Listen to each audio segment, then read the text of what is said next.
എല്ലാവർക്കും നമസ്കാരം. ഈലേഡിന്റെ പുതിയൊരു വീഡിയോയിലേക്ക് എല്ലാവരെയും സ്വാഗതം ചെയ്യുകയാണ്. കഴിഞ്ഞ ക്ലാസ്സിൽ നമ്മൾ BNSന്റെ പാർട്ട് 11 നമ്മൾ പഠിച്ചു വെച്ചിരിക്കുന്നത്. ഈ ക്ലാസ്സിൽ അതിന്റെ ബാക്കിയുള്ള ഭാഗങ്ങളോടുകൂടി നമ്മൾ അധ്യായം 6 കംപ്ലീറ്റ് ആക്കാൻ പോവുകയാണ്. എല്ലാവർക്കും ഈ ഒരു ക്ലാസ്സിലേക്ക് സ്വാഗതം. നമുക്ക് നോക്കാം. കഴിഞ്ഞ ക്ലാസ്സിൽ നമ്മൾ പഠിച്ചു വെച്ചിരുന്നത് സെക്ഷൻ 129 വരെയായിരുന്നു, 129 വരെയായിരുന്നു. ഇന്ന് നമ്മൾ ഈ ക്ലാസ്സിൽ നോക്കാൻ പോകുന്നത് 130 മുതലുള്ള അങ്ങോട്ടുള്ള സെക്ഷനുകൾ, അവിടെ എന്തൊക്കെയാണ് പറയുന്നത് എന്നതിനെ പറ്റിയാണ്. അപ്പോൾ നമ്മുടെ ക്ലാസ്സിലേക്ക് നമുക്ക് പോകാം. ഓക്കെ, നമ്മൾ ഇന്ന് നോക്കാൻ പോകുന്നത് സെക്ഷൻ 130 ആണ്. എന്താണ് സെക്ഷൻ 130 പറയുന്നത് നമുക്ക് നോക്കാം. കൈയേറ്റമാണ്. എന്താണ് കൈയേറ്റം? നോക്കിയേ, എന്താണെന്ന് നോക്കിയേ, വളരെ സിമ്പിൾ ആയിട്ടുള്ള ഒരു സെക്ഷൻ ആണ്. നമ്മൾ വെറുതെ ഒന്ന് ഓർത്തിരുന്നാൽ മതി ഈ സംഭവമൊക്കെ. ഏതെങ്കിലും ഒരു വ്യക്തിയുടെ ആംഗ്യമോ തയ്യാറെടുപ്പോ അത് കണ്ടുകൊണ്ടിരിക്കുന്ന ഒരു വ്യക്തിക്ക് അയാൾ തന്റെ നേരെ കുറ്റകരമായ ബലം പ്രയോഗിക്കാൻ പോവുകയാണെന്നുള്ള പേടി ഉളവാക്കുകയാണെങ്കിൽ, അങ്ങനെ ചെയ്യുന്ന ആ ഒരു പേടി ഉളവാക്കാൻ ശ്രമിച്ച ഏതൊരു വ്യക്തിയും കയ്യേറ്റം ചെയ്യാൻ ശ്രമിക്കുന്നതായിട്ട് നമുക്ക് കണക്കാക്കാൻ പറ്റും. അതാണ് സെക്ഷൻ 130 പറയുന്നത്. ഇപ്പോൾ ഒരാൾ അവിടെ ഇരിക്കുകയാണ്, ഒരു വെയിറ്റിംഗ് ഷെഡിൽ ബസ് നോക്കിയിരിക്കുകയാണ്. അയാളുടെ നേരെ ഓപ്പോസിറ്റ് ഇരിക്കുന്ന വേറൊരു വ്യക്തി ചുമ്മാ ഇയാളെ നോക്കിയിട്ട് ഒരു കത്തി എടുത്തിട്ട് എന്ത് ചെയ്യുന്നു, മൂർച്ച കൂട്ടുകയും അയാളെ കുത്തിക്കൊല്ലാൻ പോവുകയാണെന്നൊക്കെ ആംഗ്യം കാണിക്കുകയാണ്. അല്ലെങ്കിൽ വലിയൊരു കല്ലെടുത്ത് ഇങ്ങനെ എറിയാനായിട്ട് ഓങ്ങുകയാണ്. അപ്പോൾ എറിയാൻ വേണ്ടി ഇങ്ങനെ നോക്കുകയാണ്. ഇതൊക്കെ എന്തായിട്ട് പരിഗണിക്കാം? കയ്യേറ്റം. അപ്പൊ മറ്റാളുടെ ഉള്ളിൽ പേടിയുണ്ടാകും. ഇങ്ങനെ എറിയാൻ വേണ്ടി ഇങ്ങനെ കൈ ഓങ്ങുന്ന സമയത്തും മറ്റയാൾ അയ്യോ എന്ന് പറഞ്ഞ് കുനിയുന്നു. അപ്പോൾ അങ്ങനെയൊക്കെയുള്ള ശ്രമം, അങ്ങനെയൊക്കെയുള്ള ഒരു കാണിക്കുമ്പോൾ മറ്റൊരാൾ പേടിച്ചു. അങ്ങനെ പേടി ഉളവാക്കാൻ ചെയ്യുന്നത് എന്തുമാകട്ടെ, അതെല്ലാം എന്തിനകത്തിൽ വരുന്നു? സെക്ഷൻ 130 കയ്യേറ്റമായിട്ട് നമ്മൾ പരിഗണിക്കുന്നു. അത്രയേ ഉള്ളൂ കേട്ടോ. അത് വെറുതെ നിങ്ങളൊന്ന് ഓർത്തിരുന്നാൽ മതി കാര്യങ്ങളൊക്കെ. എന്നാൽ ഇനി വരുന്ന സെക്ഷൻ നിങ്ങൾ വളരെയധികം ശ്രദ്ധിക്കേണ്ടതാണ്. സെക്ഷൻ 137 എന്താണെന്ന് ചോദിച്ചു കഴിഞ്ഞാൽ 137 പറയുന്നത് ആൾമോഷണമാണ്. എന്താണ്? ആൾമോഷണം. വളരെ പ്രധാനപ്പെട്ട ഒന്നാണ് ആൾമോഷണം. ആൾമോഷണത്തെ തന്നെ രണ്ടായിട്ട് തരംതിരിക്കാറുണ്ട്. എന്താണെന്ന് നമ്മൾ നേരത്തെ പരീക്ഷ എഴുതിയ ആൾക്കാർക്കും നേരത്തെ നോക്കിയ ആൾക്കാർക്കും എല്ലാം അറിയാവുന്നതാണ്. രണ്ടായിട്ട് തരംതിരിക്കാറുണ്ട്. എവിടെയൊക്കെയാണ് നോക്കിയേ? ഇന്ത്യയിൽ നിന്നുള്ള ആൾമോഷണം. ഇന്ത്യയിൽ നിന്നുള്ള ആൾമോഷണം. രണ്ടാമത്തെ എന്തായിരിക്കും നോക്കിയേ? നിയമാനുസൃത രക്ഷകർത്തത്തിൽ നിന്നുള്ള കടത്തിക്കൊണ്ടുപോകൽ അല്ലെങ്കിൽ ആൾമോഷണം. അപ്പോൾ നിയമാനുസൃത രക്ഷകർത്തത്തിൽ നിന്നുമുള്ള കടത്തിക്കൊണ്ടുപോകൽ അല്ലെങ്കിൽ ആൾമോഷണം എന്ന കാര്യം നിങ്ങൾ ഓർത്തിരിക്കുക. അപ്പോൾ രണ്ട് തരത്തിലുള്ള ആൾമോഷണമാണുള്ളത്. ഇന്ത്യയിൽ നിന്നുമുള്ള ആൾമോഷണവും രക്ഷകർത്താക്കളിൽ നിന്നുമുള്ള ആൾമോഷണവും. ഇവ രണ്ടും രണ്ടാണ്. നമുക്ക് നോക്കാം ഇനി എന്താണ് പറയുന്നതെന്ന്. നോക്കിയേ, ഇന്ത്യയിൽ നിന്നുള്ള ആൾമോഷണം എന്താണെന്ന് ഡിഫൈൻ ചെയ്തിരിക്കുന്നു. ഒരു വ്യക്തിയെ അയാളുടെ സമ്മതം കൂടാതെ, അതറിയാലോ, സമ്മതം കൂടാതെ കൊണ്ടുപോകുവാണല്ലോ ആൾമോഷണം. അപ്പോൾ സമ്മതം കൂടാതെയോ അയാളുടെ ഉത്തരവാദിത്തം ഏറ്റെടുത്തിരിക്കുന്ന വ്യക്തിയുടെ സമ്മതം കൂടാതെയോ ഇന്ത്യയുടെ അതിർത്തികൾക്ക് പുറത്തു കൊണ്ടുപോകുന്ന ഏതൊരു വ്യക്തിയും അയാളെ ഇന്ത്യയിൽ നിന്നും എന്ത് ചെയ്തിരിക്കുന്നു? മോഷണം ചെയ്യുന്നതായിട്ട് പരിഗണിക്കുന്നു. അപ്പോൾ എന്റെ സമ്മതം കൂടാതെ അല്ലെങ്കിൽ എന്നെ സംരക്ഷിച്ചിരിക്കുന്ന ആൾക്കാരുടെ സമ്മതം കൂടാതെ എന്നെ എന്ത് ചെയ്തിരിക്കുന്നു? ഇന്ത്യയിൽ നിന്നും ശ്രീലങ്കയിലേക്ക് കൊണ്ടുപോയിരിക്കുന്നു അവിടെ ജോലി, അല്ലെങ്കിൽ എന്നെ ഇവിടെ നിന്നും വേറെ ഏതെങ്കിലും ഒരു രാജ്യത്തേക്ക് എന്ത് ചെയ്തിരിക്കുന്നു? മ്യാൻമറിലേക്കോ വേറെ ഏതെങ്കിലും രാജ്യത്തിലേക്കോ എന്ത് ചെയ്തിരിക്കുന്നു? എന്റെ സമ്മതം കൂടാതെ കടത്തിക്കൊണ്ടുപോയിരിക്കുന്നു, മോഷണം ചെയ്ത് കൊണ്ടുപോയിരിക്കുന്നു. അതിനെയാണ് നമ്മൾ എന്ത് പേരിൽ അറിയപ്പെടുന്നത്? ഇന്ത്യക്ക് അകത്തു നിന്നുമുള്ള മോഷണം, ഇന്ത്യയിൽ നിന്നുമുള്ള മോഷണം എന്നറിയപ്പെടുന്നത്. സംഭവം മനസ്സിലായാലും ഇന്ത്യയുടെ അതിർത്തിക്കപ്പുറത്തേക്ക് എന്നെ കൊണ്ടുപോയിരിക്കുന്നു. ആരുടെ സമ്മതം കൂടാതെ? എന്റെ സമ്മതം കൂടാതെ തന്നെ കൊണ്ടുപോയിരിക്കുന്നു. അതുകൊണ്ട് തന്നെയാണ് നമ്മൾ എന്ത് പറയുന്നത്? ഇന്ത്യയിൽ നിന്നുള്ള ആൾമോഷണം. അപ്പോൾ മറ്റേത് എന്തായാലും നിങ്ങൾക്ക് മനസ്സിലാവുമായിരിക്കുമല്ലോ. അപ്പോൾ അത് നോക്കാം എന്താണെന്ന്. ഒരു കുട്ടിയോ അല്ലെങ്കിൽ ചിത്തഭ്രമമുള്ള ഒരാളെ, നമുക്കറിയാം കുട്ടികളെ, 18 വയസ്സിന് താഴെയുള്ള കുട്ടികളെ ആരാണ് നോക്കുന്നത്? രക്ഷകർത്താക്കളാണ്. അവർ ഉത്തരവാദിത്വം കാര്യങ്ങളെല്ലാം നോക്കുന്നത്. അതേപോലെ ചിത്തഭ്രമമുള്ള ആൾക്കാര്, മാനസിക നില കൃത്യമായിട്ട് ഇല്ലാത്ത ആൾക്കാർ, അങ്ങനെയുള്ള ആൾക്കാര്, അവരെയും ആരായിരിക്കും നോക്കുന്നത്? അവരുടെ വീട്ടുകാരോ അല്ലെങ്കിൽ എന്തെങ്കിലും സ്ഥാപനങ്ങളോ മറ്റോ ആയിരിക്കും അവരെ നോക്കുന്നത്. അതാണ് ഉത്തരവാദിത്തമുള്ള രക്ഷകർത്താക്കൾ എന്നൊക്കെ ഉദ്ദേശിക്കുന്നത്. അവരുടെ സമ്മതം കൂടാതെ എന്ത് ചെയ്യുന്നു? കണ്ടോ, ചിത്തഭ്രമമുള്ള ആളുടെയോ നിയമാനുസൃത രക്ഷകർത്താവിന്റെ സംരക്ഷണയിൽ നിന്നും സമ്മതം കൂടാതെ തട്ടിക്കൊണ്ടുപോവുകയോ വശീകരിച്ചു കൊണ്ടുപോവുകയോ, കുഞ്ഞുങ്ങളെ എന്ത് ചെയ്യാം? അവർക്കറിയത്തില്ല, അവരെ എന്തെങ്കിലുമൊക്കെ പറഞ്ഞ് വീഗാലാൻഡ് കാണിക്കാവുന്നോ, വേറെ എന്തെങ്കിലും മുട്ടായി മേടിച്ചു തരാമെന്നോ എന്തെങ്കിലുമൊക്കെ പറഞ്ഞ് വശീകരിച്ചു കൊണ്ടുപോവുകയോ ചെയ്യുകയാണെങ്കിൽ നിയമാനുസൃത രക്ഷകർത്തത്തിൽ നിന്നും ആൾമോഷണം ചെയ്യുന്നതായി പറയുന്നു കേട്ടോ. അപ്പോൾ ഇതാണ് സംഭവം. അപ്പോൾ ഒരു കുട്ടിയെ അല്ലെങ്കിൽ ചിത്തഭ്രമമുള്ള മാനസിക നില കൃത്യമല്ലാത്ത ആൾക്കാർ, അൺസൗണ്ട് മൈൻഡ് ആണെന്നാണ് അതിനെ പറയുന്നത്. അങ്ങനെയുള്ള ആൾക്കാരെയൊക്കെ അവരുടെ വലിയ രീതിയിലുള്ള ബുദ്ധിയൊന്നും ഉറയ്ക്കാത്തത് കൊണ്ട് തന്നെ രക്ഷകർത്താക്കളുടെ സമ്മതം കൂടാതെ എന്തെങ്കിലും കാര്യങ്ങൾ കാണിച്ചോ പറഞ്ഞോ വശീകരിച്ചോ മറ്റും മോഷണം ചെയ്തുകൊണ്ട് പോകുന്നതാണ് എന്നു പറയുന്നത് ഈ പറയുന്ന നിയമാനുസൃത രക്ഷകർത്താക്കളിൽ നിന്നുമുള്ള ആൾമോഷണം എന്ന് പറയുന്നത്. സംഭവം മനസ്സിലായല്ലോ? ഇതിന് ശിക്ഷ നോക്കിയേ. ഇതിന്റെ ശിക്ഷ നമുക്ക് ഒറ്റയടിക്ക് പറയാം. എന്താണെന്ന് നോക്കിയേ. ശിക്ഷ 7 വർഷം തടവും പിഴയുമാണ്. എന്താണ്? 7 വർഷം തടവും പിഴയുമാണ് ഇതിന് കൊടുക്കുന്ന ശിക്ഷ. മനസ്സിലായോ സംഭവം? അപ്പോൾ ഇത്രയേ ഉള്ളൂ കാര്യം. അപ്പോൾ ഓർത്തു വെച്ചിരിക്കുക, സിമ്പിൾ ആണ് സംഭവം.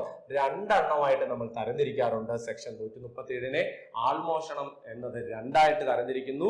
ഒന്ന് ഇന്ത്യക്കകത്തു നിന്നുമുള്ള ഇന്ത്യക്കകത്തു നിന്നുമുള്ള ആൾമോഷണം. രണ്ട് എന്താണ്? നിയമാനുസൃത രക്ഷകർത്താക്കളിൽ നിന്നുള്ള ആൾമോഷണം. ഇന്ത്യയിൽ നിന്നുള്ള ആൾമോഷണം എന്ന് പറഞ്ഞു കഴിഞ്ഞാൽ ഒരാളെ സമ്മതം കൂടാതെ ഇന്ത്യയുടെ അതിർത്തിക്ക് അപ്പുറത്തേക്ക് ഒരാളെ കൊണ്ടുപോകുന്നതാണ്. മറ്റേത് രക്ഷകർത്താക്കളിൽ നിന്നുമുള്ള എന്താണ്? ആൾമോഷണം എന്ന് പറഞ്ഞു കഴിഞ്ഞാൽ എന്താണ്? സമ്മതം കൂടാതെ കുട്ടികളെയോ ചിത്തഭ്രമമുള്ള ആൾക്കാരെ എന്ത് ചെയ്യുന്നു? കടത്തിക്കൊണ്ടു പോകുന്ന മോഷണം ചെയ്യുന്നതിനെയാണ് അതിൽ പറയുന്നത്. സെക്ഷൻ 137 അതിൽ പറയുന്നത്. ശിക്ഷ ഓർത്തു വെച്ചേക്കണം. 7 വർഷം തടവും പിഴയുമാണ് ശിക്ഷ. ഓക്കെ ആണല്ലോ? മനസ്സിലായല്ലോ? നമുക്കിനി അടുത്ത സെക്ഷൻ നോക്കാം എന്താണ് പറയുന്നതെന്ന്. നോക്കിയേ, സെക്ഷൻ 138 ആളപഹരണം. മറ്റേതെന്തായിരുന്നു? ആൾമോഷണമാണ്. ഇതെന്താണ്? ആളപഹരണമാണ്. ഏതെങ്കിലും ഒരു വ്യക്തിയെ ഒരു സ്ഥലത്ത് നിന്ന് പോകുന്നതിന് ബലം ഉപയോഗിച്ച് നിർബന്ധിക്കുകയോ അല്ലെങ്കിൽ കബളിപ്പിക്കുന്ന എന്തെങ്കിലും മാർഗേണ പ്രേരിപ്പിക്കുകയോ ചെയ്യുന്ന ഏതൊരാളും ഒരു വ്യക്തിയെ ആളപഹരണം ചെയ്യുന്നതായി പറയപ്പെടുന്നു. അപ്പോൾ സംഭവം ഇത്രയേ ഉള്ളൂ. ഏതെങ്കിലും ഒരു വ്യക്തി ഒരു സ്ഥലത്ത് നിന്ന് പോകുന്നതിനായി, ഇപ്പോൾ ഒരു സ്ഥലം നമുക്ക് വേണ്ടപ്പെട്ട ഒരു സ്ഥലമാണ്, നമ്മുടെ സ്ഥലമാണ്. ആ സ്ഥലത്ത് അയാൾ താമസിക്കുന്നത് നമുക്ക് ഇഷ്ടമല്ല. അയാൾ പോകുന്നതിന് വേണ്ടി അയാൾക്കെതിരെ ബലം പ്രയോഗിച്ച് അവിടെ നിന്ന് അടിച്ചിറക്കുന്നു. അപ്പോൾ അത് അല്ലെങ്കിൽ നമ്മൾ അന്ന് പറഞ്ഞ ആ വാടക വീട് അതൊന്നും ഇതിനകത്തിൽ വരത്തില്ല കേട്ടോ, അത് ഓർത്ത് വെച്ചേക്കണേ. അപ്പോൾ ഇങ്ങനെ ഒരു സ്ഥലത്ത് നിന്ന് എന്ത് ചെയ്യുന്നു? എടുത്തു കളയുന്നു. അയാൾ പോകാൻ വേണ്ടി ബലം പ്രയോഗിക്കുന്നു, അല്ലെങ്കിൽ നിർബന്ധിക്കുന്നു, ഇറങ്ങി പോയേ പറ്റൂ, അല്ലെങ്കിൽ നിങ്ങളെ ഞങ്ങൾ ഭീഷണിപ്പെടുത്തും, അങ്ങനെ എന്തെങ്കിലും കാര്യങ്ങൾ, അല്ലെങ്കിൽ കബളിപ്പിക്കുന്ന എന്തെങ്കിലും പറഞ്ഞ് പറ്റിച്ച് എന്ത് ചെയ്യുന്നു? അവിടെ നിന്നും ഓടിച്ചു കളയുന്നു, എങ്ങോട്ടേലും കൊണ്ടുപോകുന്നു. അതിനെയാണ് നമ്മൾ സെക്ഷൻ 138 ആളപഹരണം എന്നുകൊണ്ട് ഉദ്ദേശിക്കുന്നത്. ശ്രദ്ധിച്ചൊന്ന് വായിച്ചാൽ മതി. അടുത്ത സെക്ഷൻ 143 വ്യക്തിയെ വ്യാപാരം ചെയ്യൽ. എല്ലാവരും പഠിച്ചു വെക്കേണ്ട ഒരു സെക്ഷനാണ്. നന്നായിട്ട് മനസ്സിലാക്കി വെച്ചേക്കണം. പരീക്ഷയ്ക്ക് ചോദിക്കാൻ സാധ്യതയുള്ള ഒരു സെക്ഷൻ കൂടിയാണ് 143. എന്താണെന്ന് നോക്കിയ 143 അത് പറയുന്നത് വ്യക്തിയെ വ്യാപാരം ചെയ്യൽ, ട്രാഫിക്കിംഗ് ഓഫ് പേഴ്സൺ. അപ്പൊ നമുക്കറിയാം ഒരു വ്യക്തിയെ വ്യാപാരം ചെയ്യുന്നതായി കണക്കാക്കുന്ന സാഹചര്യങ്ങൾ നമ്മുടെ താഴെ പറഞ്ഞിരിക്കുന്നതാണ്. ഇതൊക്കെ നിങ്ങൾ നന്നായിട്ട് വായിച്ചു നോക്കുക. നോക്കിയേ, ഭീഷണിപ്പെടുത്തുന്നത്, നല്ല രീതിയിൽ ഭീഷണിപ്പെടുത്തി കൊണ്ടുപോകുന്നത്, അതേപോലെ ബലം പ്രയോഗിച്ചുകൊണ്ട് ഭീഷണിപ്പെടുത്തിയോ ബലം പ്രയോഗിച്ചുകൊണ്ടോ ആളപഹരണം വഴിയോ, ആളപഹരണം നമ്മൾ മുമ്പേ പറഞ്ഞായിരുന്നല്ലോ, ആളപഹരണം വഴിയോ വഞ്ചനയോ ചതിയോ, അതും നമ്മൾ ആളപഹരണത്തിന് അതിൽ പറഞ്ഞായിരുന്നു, വഞ്ചനയോ ചതിയോ പ്രയോഗിച്ചുകൊണ്ടോ അധികാര ദുർവിനിയോഗം വഴിയോ, നല്ലൊരു പൊസിഷനിൽ ഇരിക്കുന്ന ഒരാളാണ് ഞാൻ എന്ത് ചെയ്തിരിക്കുന്നു? ഞാൻ ഒരാളെ പറ്റിച്ചുകൊണ്ട് ഒരാളെ കബളിപ്പിച്ച് എന്ത് ചെയ്യുകയാണ്? ട്രാഫിക്കിംഗ് ചെയ്യുകയാണ്, കച്ചവടം ചെയ്യുകയാണ്.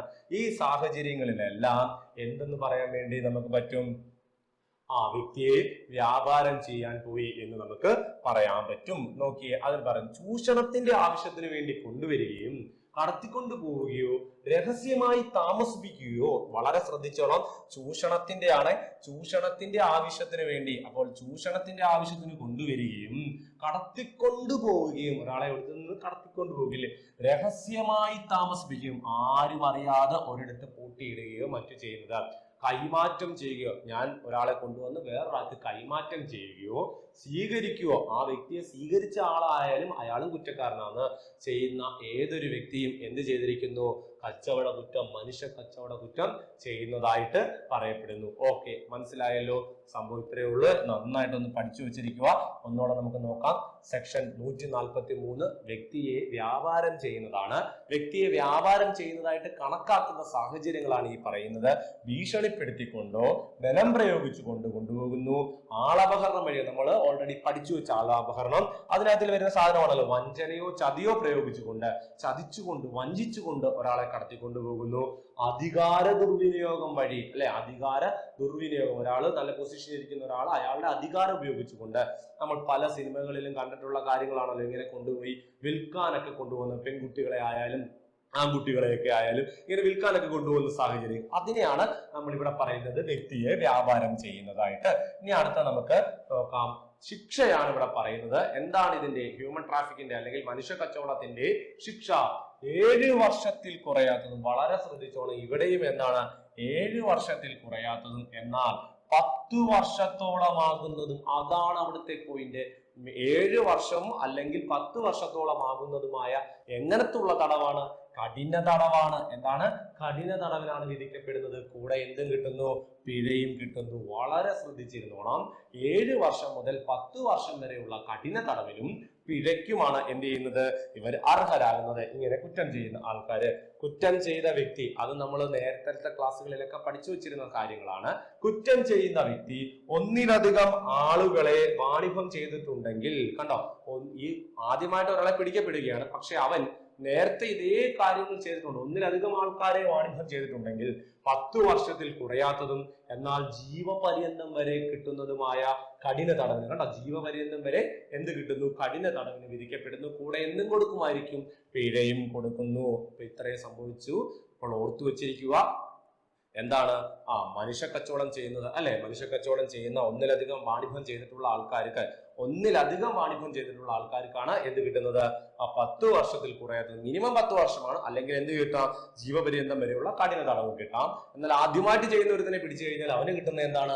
7 വർഷം വരെയുള്ള 7 വർഷം മുതലുള്ള കഠിന തടവ്. 7 വർഷത്തിൽ കുറയാത്തതും എന്നാൽ 10 വർഷം വരെ ആകുന്നതുമായിട്ടുള്ള കഠിന തടവും പിഴയുമാണ് കിട്ടുന്നത്. മനസ്സിലായോ? ഇത് നല്ല രീതിയിൽ ഈ സെക്ഷൻ പഠിച്ചു വെച്ചിരിക്കണം. കാരണം ചോദിക്കാൻ സാധ്യതയുള്ള ഒരു ഭാഗമാണ്. നല്ല രീതിയിൽ നമുക്ക് പഠിച്ചു വെക്കേണ്ട, അറിഞ്ഞിരിക്കേണ്ട ഒരു കാര്യമായതുകൊണ്ടാണ്. ഇനി നോക്കിയേ, ഒരു കുട്ടിയുടെ വാണിഭമാണ് ചെയ്തതെങ്കിൽ ശിക്ഷ എത്രയാണ്? 10 വർഷത്തിൽ കുറയാത്തതാണ്. അപ്പോൾ ശ്രദ്ധിച്ചിരുന്നോണം, ഒരു കുട്ടിയെയാണ് വാണിഭം ചെയ്തിരിക്കുന്നത്, ഒരു കുട്ടിയെയാണ് കടത്തിക്കൊണ്ട് പോയിരിക്കുന്നതെങ്കിൽ, കുട്ടിയുടെ വാണിഭമാണെങ്കിൽ ശിക്ഷ എത്രയാണ്? 10 വർഷമാണ്. ശിക്ഷ എത്രയാണ്?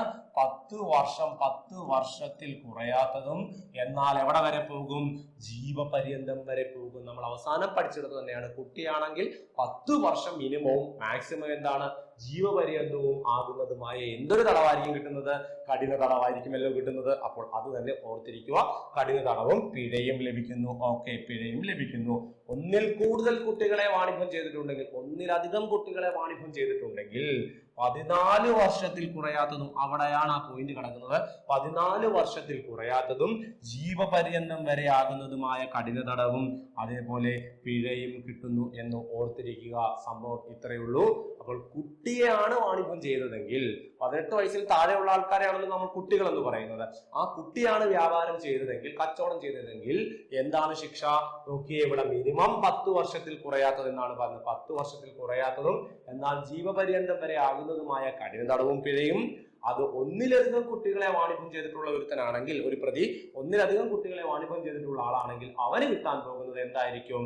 14 വർഷത്തിൽ കുറയാത്തതും ജീവപര്യന്തം വരെയാകുന്നതുമായ കഠിന തടവിന് ശിക്ഷിക്കപ്പെടുന്നു. ഓക്കെ ആണല്ലോ? മനസ്സിലായല്ലോ? അടുത്ത കാര്യം, ഒരാൾ കുട്ടിയെ വാണിഭം ചെയ്ത കുറ്റത്തിന് ഒന്നിലേറെ സന്ദർഭങ്ങളിൽ ശിക്ഷിക്കപ്പെട്ടു എങ്കിൽ അയാൾ വീണ്ടും ശിക്ഷിക്കപ്പെടുമ്പോൾ, അപ്പോൾ ഒന്നിലേറെ വട്ടം ഈ പ്രതി ആയിട്ടുള്ള ആൾ, ശിക്ഷിക്കപ്പെട്ട ആൾ, അയാൾ വീണ്ടും ജയിലിൽ നിന്ന് ഇറങ്ങിയിട്ട് ഇതേ കാര്യങ്ങൾ തന്നെ ചെയ്യുകയാണെങ്കിൽ, അങ്ങനെ ചെയ്യുമ്പോൾ അയാൾക്ക് കിട്ടുന്നത് എന്താണ്? സ്വാഭാവിക ജീവിതത്തിന്റെ അവശേഷിക്കുന്ന ഭാഗത്തേക്കുള്ള ജീവപര്യന്തം ലഭിക്കുന്നു. ഇനി അയാൾ എത്ര നാൾ ജീവിച്ചിരിക്കുന്നു അത്രയും നാൾ എന്ത് തന്നെ ചെയ്തോരിക്കണം? ജയിലിൽ കടക്കണം എന്നതാണ് അവിടെ ഉദ്ദേശിക്കുന്നത്. സംഭവം മനസ്സിലായല്ലോ? അപ്പോൾ ഇത്രയാണ് ഉദ്ദേശിക്കുന്നത്. ഒന്നിൽ കൂടുതൽ തവണ കുട്ടികളെ കച്ചവടം ചെയ്ത വ്യക്തി, അവൻ ജാമ്യം കിട്ടി അല്ലെങ്കിൽ ശിക്ഷയ്ക്ക് അനുഭവിച്ചിട്ട് വെളിയിലിറങ്ങുകയാണെങ്കിൽ, വീണ്ടും ഇതേ കുറ്റത്തിന് പിടിക്കപ്പെടുകയാണെങ്കിൽ അവന്റെ ജീവിതത്തിന്റെ അവശേഷിക്കുന്ന അത്രയും കാലം എവിടെ തന്നെ കിടക്കണം? ജയിലിൽ കിടക്കണം എന്നർത്ഥമാക്കുന്ന എന്ത് കിട്ടുന്നു? ജീവപര്യന്തം കിട്ടുന്നു. ഓക്കെ ആണല്ലോ? ഓക്കെ. ഒരു പബ്ലിക് സർവന്റോ ഒരു പോലീസ് ഉദ്യോഗസ്ഥനാണ് പ്രതിയാകുന്നതെങ്കിൽ, ശ്രദ്ധിച്ചോണം, ഒരു പബ്ലിക് സർവന്റോ അതായത് ഗവൺമെന്റ് ഉദ്യോഗസ്ഥരോ പോലീസ് ഉദ്യോഗസ്ഥനോ ആണെങ്കിൽ പ്രതിയാകുന്നതെങ്കിൽ അയാളുടെ സ്വാഭാവിക ജീവിതത്തിന്റെ, അത് തന്നെയാണ് അവശേഷിക്കുന്ന നാളുകൾ എന്നർത്ഥമാക്കുന്ന ജീവപര്യന്തത്തിന് ശിക്ഷിക്കപ്പെടുന്നു. സംഭവം മനസ്സിലായല്ലോ.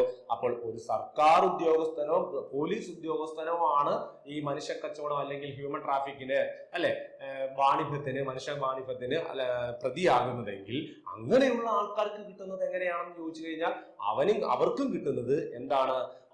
അവശേഷിക്കുന്ന കാലം അത്രയും എവിടെ കിടക്കണം? ജയിലിൽ കിടക്കണം എന്ന് അർത്ഥമാക്കുന്ന ജീവപര്യന്തമാണ് അവർക്ക് കിട്ടുന്നതെന്ന് ഓർത്തു വെച്ചിരിക്കുക. കാര്യം മനസ്സിലായല്ലോ.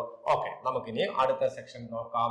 സെക്ഷൻ 145 എന്താ നോക്കിയേ? പതിവായിട്ടുള്ള അടിമ വ്യാപാരം നിങ്ങൾക്കറിയാം.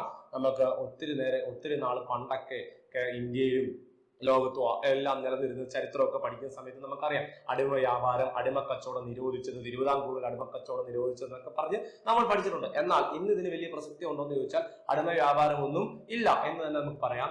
അടിമകളെ പതിവായി ഇറക്കുമതി ചെയ്യുകയോ കയറ്റുമതി ചെയ്യുകയോ വിലയ്ക്കു വാങ്ങുകയോ വിൽക്കുകയോ അടിമ കച്ചവടം ചെയ്യുകയോ അടിമ വ്യാപാരം നടത്തുകയും ചെയ്യുന്ന ഏതൊരാളും സെക്ഷൻ 145 പ്രകാരം കുറ്റക്കാരനാണെന്ന് പറയുന്നു. അപ്പോൾ ഇത്രയുള്ള സംഭവം.